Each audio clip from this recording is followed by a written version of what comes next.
कहानी है रामपुर गांव की, जहां के मर्द महिलाओं को हमेशा नीचा दिखाने की कोशिश में रहते। अरे अभी तक खाना नहीं आया, क्या मुझे एक और शादी करने की जरूरत है? नहीं जी नहीं, ऐसा मत करना, वरना मैं कहाँ जाऊंगी। खाना लेकर मैं अभी आई जी। गांव की पंचायत में भी फैसले हमेशा औरतों के खिलाफ ही रहते। मैं जो फैसला सुनाता हूँ वो भगवान की आज्ञा होती है। इस लड़के ने अपने मन से शादी करके अच्छा नहीं किया। लड़के को घर भेज दो और इसकी शादी इसकी जाति की किसी लड़के से करवा दो, लेकिन ये लड़की, इसे तो गांव के बाहर निकाल दो। नहीं नहीं जमींदार साहब, ये क्या बोल रहे हैं? ऐसा नहीं हो सकता। मेरी बेटी मासूम है, इसे अच्छे बुरे की समझ नहीं है। अरे कहाँ जाएगी ये बेचारी? कहाँ जाएगी? इतनी चिंता है तो पूरे परिवार का गांव निकाला कर देते हैं। बेचारे पूरे बसे बसाए परिवार को गांव छोड़ना पड़ता है। चाहे जो हो, अगर बेटियों को कंट्रोल नहीं कर सकते तो गांव में रहने का कोई मतलब नहीं है। यहाँ औरतों को दब कर रहना होगा। कोई भी अपने हिसाब से कुछ नहीं कर सकता, सब ईश्वर की मर्जी से ही होगा। तभी गांव का एक आदमी दौड़ा दौड़ा आता है। सरपंच साहब, जमींदार साहब, वो कालिया है ना, उसकी बेटी पढ़ने के लिए शहर जा रही है। अच्छा, ये कब हो गया? और कालिया की हिम्मत कैसे हो गई ऐसा करने की? लेकर आओ उसे और उसकी बेटी को। बस फिर क्या था, हाजिर हो जाते हैं कालिया और उसकी बेटी सरपंच के सामने। अरे कालिया, ये क्या सुनने में आ रहा है? बेटी को इंजीनियर बना रहा है तू? और ये बता, गांव में तो स्कूल नहीं है, फिर कहां से इतनी क्लास पास कर गई तेरी बेटी? राधा, जो कि कालिया की बेटी है, उसे लगता है कि सरपंच उसकी तारीफ कर रहे हैं। सरपंच जी, मैंने ऑनलाइन पढ़ाई की है, डिस्टेंस लर्निंग से। सभी में मैंने अच्छे नंबर पाए हैं, जिसे देखते हुए शहर की इंजीनियरिंग कॉलेज में मुझे स्कॉलरशिप मिली है। वाह जी वाह, क्या होती है ये? पहले तो ये बताओ, फिर आगे की बात करते हैं। पूरा गांव राधा की बात सुन रहा था और राधा बोलती जा रही थी। तो ऐसे मैं फ्री में एक अच्छी शिक्षा लेकर गांव में जो कुछ परेशानियां हैं, जैसे बिजली, पानी और इंटरनेट जैसी समस्याओं के लिए काम करूंगी। मैं गांव को शहर से जोड़ने के लिए पुल का निर्माण करवाने का प्रस्ताव रखूंगी। मुझे पूरी उम्मीद है कि जल्द ही हमारा गांव भी तरक्की की राह पर चल पड़ेगा। राधा की बात सुनकर सारे गांव वाले ताली बजाने लगते हैं। सरपंच को समझ नहीं आता कि वो क्या करे। चुप रह नादान लड़की, गांव के खिलाफ जाने के लिए तुझे गांव से बेदखल कर दिया जाएगा, वो भी पूरे परिवार के साथ। और हाँ, अगर ठीक से गांव में रहना चाहती है तो ये पढ़ाई लिखाई छोड़ दे। हम तेरे लिए गांव का कोई होनहार लड़का देखेंगे। तभी गांव का एक आदमी बोल पड़ता है। अरे नहीं नहीं सरपंच जी, राधा बिटिया जो बता रही है, अगर वैसा हो जाए तो हम लोगों को पैसा कमाने के लिए बाहर नहीं जाना पड़ेगा। हाँ जी, और ना ही कोसों दूर पानी के लिए भटकना पड़ेगा। हमारे बच्चे भी अच्छी पढ़ाई कर सकेंगे और आगे बढ़ेंगे, ना कि हमारी तरह खेती करते बैठेंगे। क्यों गांव वालों, राधा बिटिया का साथ देना चाहिए ना। सरपंच देखता है कि गांव राधा के साथ है तो वो चुप हो जाता है। वो घर आकर अपने सलाहकार से बात करता है, जो बहुत ही चालाक किस्म का इंसान होता है। अरे सरपंच साहब, आपको बहुत ही होशियारी से काम लेना पड़ेगा। एक बार गांव तरक्की कर गया, यहाँ के बालक पढ़ लिए तो कोई ना पूछेगा आपको। और फिर ये जो बेटा और बेटी है ना आपके, इनको भी आम लोगों की तरह ही जीवन जीना होगा।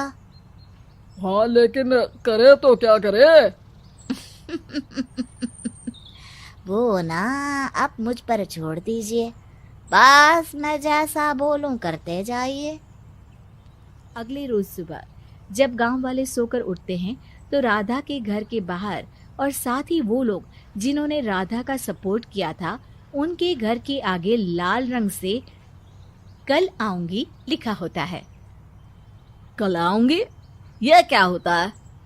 अरे यह तो खून से लिखा है, लगता है कोई भूत प्रेत या चुड़ैल का साया है। चलो सरपंच जी के पास चलते हैं। सभी सरपंच के पास जाकर उसे सारी बात बताते हैं। अरे ये तो बड़ी मुश्किल की बात है। चलो मैं एक बाबा को जानता हूँ, उन्हें बुला लेता हूँ। सरपंच बाबा को लेकर गांव के घर के बाहर जाता है। ओहो, तो ये वो चुड़ैल है जो उन लोगों को निशाना बनाते हैं जो गांव को बदलने का सपना देखते हैं। वो गांव को ऐसे ही संपन्न देखना चाहती है, वो नहीं चाहती कि कोई बाहरी यहाँ का कायाकल्प करे। क्या तुम लोगों में से किसी ने गांव को बदलने की सोच रखी है? तभी राधा की माँ रोते रोते आती है।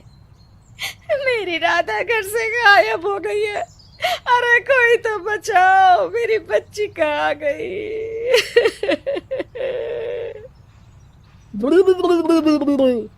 ले गई वो चुड़ैल, तेरी बच्ची को ले गई। अब वो उसे श्रापित करके छोड़ेगी, उस पर चुड़ैल का साया हो जाएगा। तभी बुरी सी हालत में राधा भी वहां आ जाती है। उसके बाल चुड़ैल की तरह फैले होते हैं और कपड़ों में खून लगा होता है। सभी राधा को देखकर डर जाते हैं। माँ, पता नहीं मुझे कौन उठा कर ले गया था। अरे दूर दूर हो जा चुड़ैल, अब हम लोग इस गांव में नहीं रुकेंगे। अरे कैसे बातें कर रहे हैं आप? कल तो आप मेरे भरोसे गांव का हुलिया बदलने, अपने बच्चों को पढ़ाने और तरक्की उन्नति की बात कर रहे थे, तो आज क्या हो गया आपको? ये फिर तुम लोगों को बहकाएगी। ये चुड़ैल गांव में आ चुकी है, ऐसे ही ये तुम्हारे घर के बच्चों को भी ले जाएगी। गांव वाले राधा को गांव से बाहर निकाल देते हैं। उसके माँ बाप रोते रहते हैं, लेकिन गांव वाले नहीं मानते। मैं भी अपनी बहन के साथ गांव के बाहर रहूंगा, लेकिन वो पढ़ाई नहीं छोड़ेगी। वहीं सरपंच के घर पर सलाहकार कहता है। देखा, सांप भी मर गया और लाठी भी नहीं टूटी। लेकिन अगले ही दिन सरपंच के घर के बाहर भी वही शब्द लिखे होते हैं। और फिर सरपंच की बीवी कहती है, हमारी बेटी को किसी ने अगवा कर लिया है। तभी राधा का भाई वहां आ जाता है। अरे गांव वालों, मैंने सरपंच जी की बेटी को देखा था। वो चुड़ैल उसे उठाकर ले जा रही थी। अरे क्या मजाक कर रहे हो? नहीं नहीं सरपंच जी, आप नहीं जानते। वो चुड़ैल अब आपकी बेटी में आ जाएगी, जैसे राधा के अंदर आ गई थी। तभी सरपंच की बेटी वैसी ही हालत में वहां आती है जैसे राधा आई थी। पापा, पता नहीं कैसे मैं गायब हो गई थी। चुड़ैल, इसके अंदर भी चुड़ैल का साया है, मारो इसे। अरे नहीं नहीं, इसे भी राधा के पास गांव के बाहर ही भेज दो। अरे चुप रहो, मेरी बेटी कहीं नहीं जाएगी और चुड़ैल वुड़ैल कुछ नहीं होता है। अरे कैसे बात कर रहे हो सरपंच जी? आप तो बोल रहे थे कि आपका फैसला भगवान का ज्ञान होता है, तो अपने पर बात आई तो अब आप ऐसे बोल रहे हैं। अरे ना ना ना, आपको अपनी बेटी को त्यागना ही होगा। अरे बुलाओ बाबा को। राधा का भाई बाबा को ले आता है, जिसे अब गांव वालों के डर के कारण सच बोलना पड़ता है।